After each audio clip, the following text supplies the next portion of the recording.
Hi everyone, it's Alan with your real estate tips and tricks for the week of October 28th, 2014. Yes, just 3 days away from Halloween, one of the very best neighborhood and community events of the year. I hope you've all made plans on getting engaged and involved in your neighborhoods, either with your families or on your own, to really start giving back in a way that will see your communities give back to you when it comes time to developing your real estate career. I want you to think of a few things, like maybe hosting an open house in your home where you have hot chocolate available, or maybe some apple cider or something to bring people in to warm them up on the cold Halloween night when they're trick-or-treating with their kids. Maybe you can just take it upon yourself to act as a crossing guard at one of the local crosswalks when people are trying to get back and forth if it's a dark and dreary night, as we expect it will be. Maybe you can just host an awesome haunted house, or at least the front yard can be a nice scary place for the kids to walk up to get the candy. So there's tons of ways for you to get involved. I want to encourage you to be creative and come up with ways that will stand out in the minds of your potential consumer.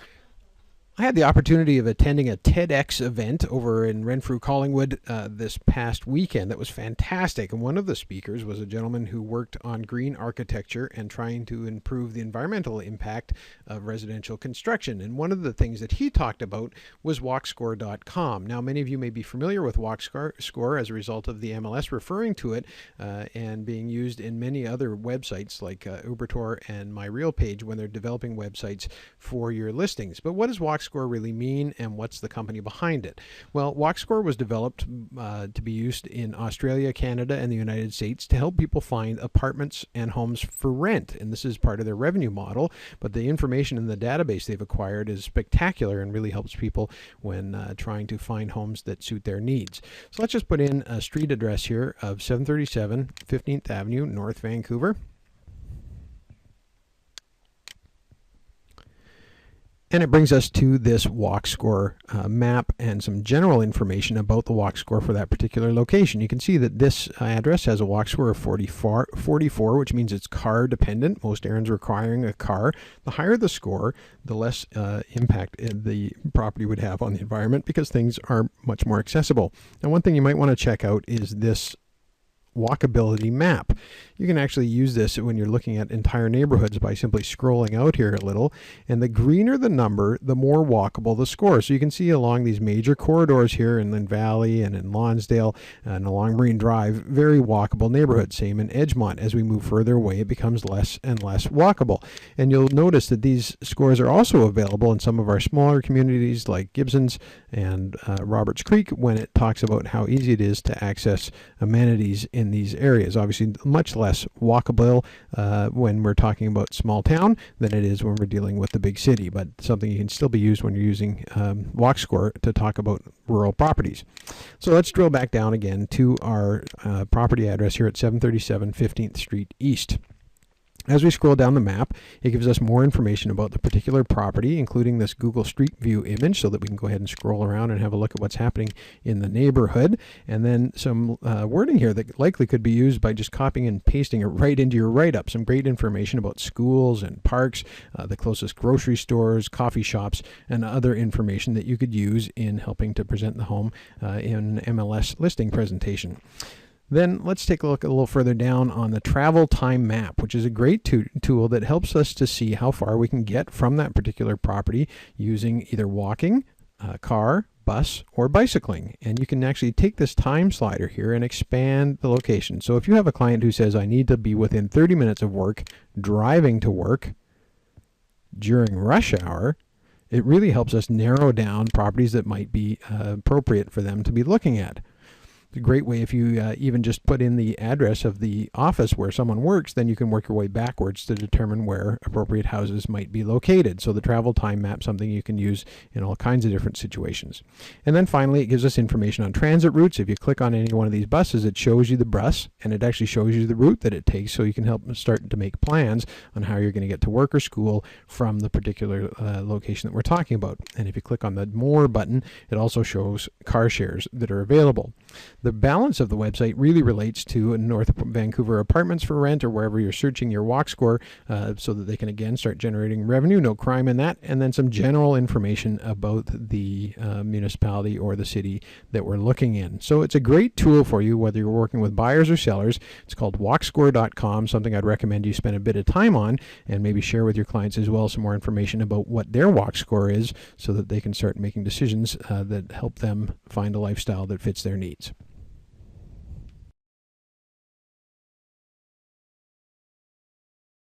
Home buyers were active in Metro Vancouver last month. There were 2,922 sales in September.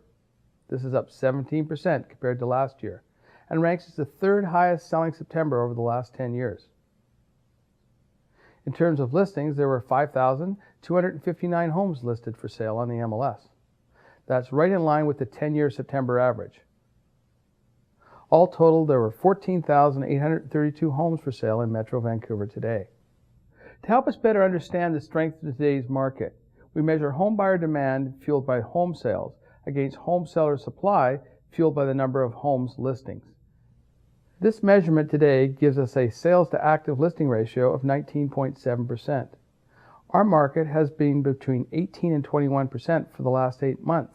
This range is indicative of a strong, balanced housing market.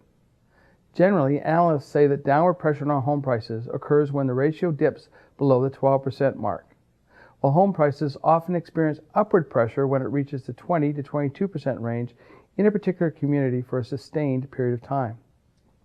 Since the beginning of 2013, the benchmark price for residential properties in Metro Vancouver has gradually increased 7.7%. These gains are being led by the detached housing market. Over the last year, detached homes have increased twice as much as condominiums. This brings us to this month's Realtor View. In this segment, we offer insights into specific trends affecting the housing market. So why are detached home prices continuing to make gains while condo prices remain relatively flat? The simple answer comes down to supply. Detached homes aren't being built at the same rate as condos, and in many areas the supply of condos exceeds demand. You may remember headlines from 5 to 10 years ago that told a totally different story. Leading to the economic downturn in 2009, there were typically between 4,000 and 5,000 condos for sale on the MLS at a given time in Metro Vancouver. Over the last 3 years, that number has risen to between 6,000 and 7,000 units for buyers to choose from. Looking at the sales to active listing ratio in the pre-2009 period, we see that condos regularly sat in the buyer's market territory. As inventory levels have risen, the sales to active listing ratio has dropped into a more balanced market range. These factors help explain why benchmark prices for condos experienced steady increases leading up to 2009. Yet have held steady in the 360 to 380,000 range since 2011.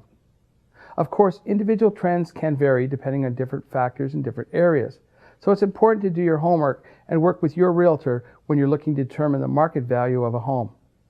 For further housing and market information, go to the News and Statistics section of this website. For the Real Estate Board of Greater Vancouver, I'm Ray Harris. I just want to put out a great big thank you, and I appreciate it, to all those people who have been fending off offers from the competition. And I know many of you have been approached by companies like RE/MAX and others that have been looking to get your ear as a result of the Royal LePage and Prudential Sussex affiliation discussions that have been underway for the last number of months. I want to apologize for any distraction that it's been in your business, and I want you to know that I'm cheesed off about some of the offerings, and I'll tell you why. When something is too good to be true, it's too good to be true. I can only imagine what would happen if we went to the market and offered up free services for anyone coming on over from RE/MAX for a year, how that would make you feel as a Prudential Sussex realtor. I don't think it'd make you feel very good, to be honest, because it puts that individual at a competitive advantage. He has the same brand offering as you, but he's able to do his business for less money. We don't think that's fair. We don't think it's any way to uphold professionalism and to encourage our realtors to maintain their fee structure. I think cutting commissions in order to attract clients is short-sighted. What you need to do is offer value, and we're looking to do that in all kinds of ways. Not only are we trying to have the very best staff, facilities, management, and oversight available to you, but we're also trying trying to align with a brand that brings you all kinds of value. I can tell you that when I went to the Royal LePage conference a few weeks back with Joe Lloyd, we were really impressed with the amount of referral business that's generated through this real estate network of over 17,000 realtors, all in Canada. Now, mind you, the people we were speaking with, the 1,200 attendees at the conference, were the people at the conference, and I think that if you're willing to get engaged and involved in this big organization, you will reap the fruits of those labors. Now, let's talk a little bit about the conversion with Royal LePage. We are aiming for a November 30th deadline, but that's a soft deadline, and I can tell you this is a very complicated transaction. It's not like putting together a house sale where we just have a few standard subjects to remove. There's all kinds of moving parts here, so we're doing our very best to make sure we get this done right the first time. We're aiming for November 30th. There's a good chance it could be later, maybe it'll be earlier, but that's our goal right now. If that changes, I'll be sure to let you know. And I want to thank you for our relationship and the fact that you've stuck it out with me and the rest of our organization as we're dealing with these discussions with Royal LePage.